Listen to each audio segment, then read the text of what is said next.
Salut à tous, je m'appelle Antoine Caron et je suis heureux de vous accueillir sur cette chaîne dédiée à la pêche.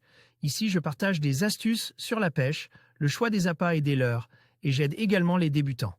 Abonnez-vous pour rester toujours au courant. Et maintenant, passons au sujet du jour. Bonjour à tous.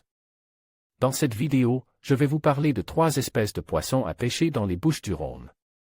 Que vous soyez un pêcheur débutant ou expérimenté, je vais vous donner des conseils pratiques et des informations sur ces poissons emblématiques de notre région. Préparez-vous à découvrir les meilleures techniques et les endroits idéaux pour maximiser vos chances de succès. Alors, restez avec moi et plongeons dans l'univers de la pêche en Méditerranée. Écoutez cet article. Le thon rouge de l'embouchure du Rhône est sans aucun doute un des meilleurs endroits en France pour pratiquer la pêche du thon rouge. La quantité de nourriture apportée par le Rhône fait prospérer une très grande quantité de micro-organismes marins. Toute la chaîne alimentaire trouve donc également de quoi se nourrir, comme les maquereaux, bonites et sardines dont raffole le thon rouge. Le nombre de thons en maraude autour de l'embouchure est impressionnant et certains poissons y passent toute l'année, sans retourner vers les eaux plus chaudes du sud de la Méditerranée pour s'y reproduire. Le thon rouge est souvent pêche sur chasse, dans des tailles entre 20 et 60 kg, mais la pêche au brome permet de cibler des poissons pouvant dépasser les 100 kg. Ces poissons sont particulièrement actifs du mois d'août au mois d'octobre lorsque les eaux de surface sont chaudes et la nourriture est présente en grande quantité. L. Alose et son périple à contre-courant. L. Alose est un poisson migrateur capable de remonter des centaines de kilomètres sur le Rhône et ses affluents pour se reproduire. C'est un poisson que l'on retrouve lors de sa période de reproduction, généralement au mois de mai, et qui est très ludique à pêcher puisqu'il tire très fort. Malheureusement, L. Alose ne se nourrit pas lorsqu'elle se reproduit.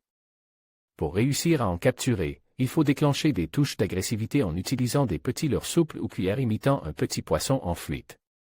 L. Alose est aussi pêché à la mouche, avec des streamers, de la même façon que l'on pourrait pêcher le saumon. C'est un poisson plutôt rare puisque, bien qu'il vive 9 mois sur 12 en mer, il est très rare d'en rencontrer. L. Alose est une espèce protégée qui disparaît lentement à cause du nombre de barrages sans passe à poissons qui l'empêchaient de remonter le courant et de se reproduire où elle le souhaite.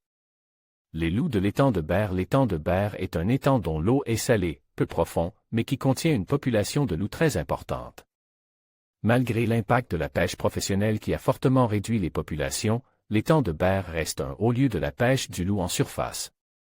On y retrouve une grande quantité de poissons de plus de 40 cm et certains individus dépassent même les 70 cm.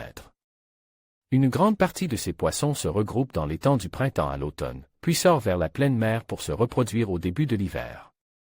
Bien que l'étang de Berre soit alimenté majoritairement par la mer, des petits fleuves s'y jettent et apportent une grande quantité de nourriture et d'eau douce. On reconnaît d'ailleurs les loups de cet étang grâce à leur couleur verdâtre pour se camoufler dans les nombreux tapis d'herbier. En conclusion, les Bouches-du-Rhône offrent une diversité incroyable pour les amateurs de pêche. Que vous soyez attiré par le bar, la dorade ou le mulet, chaque espèce présente ses propres défis et plaisirs. N'oubliez pas de respecter les réglementations locales et de pratiquer une pêche durable pour préserver ces magnifiques ressources. Alors, préparez votre matériel et partez à la découverte des richesses maritimes de cette région. Bonne pêche à tous!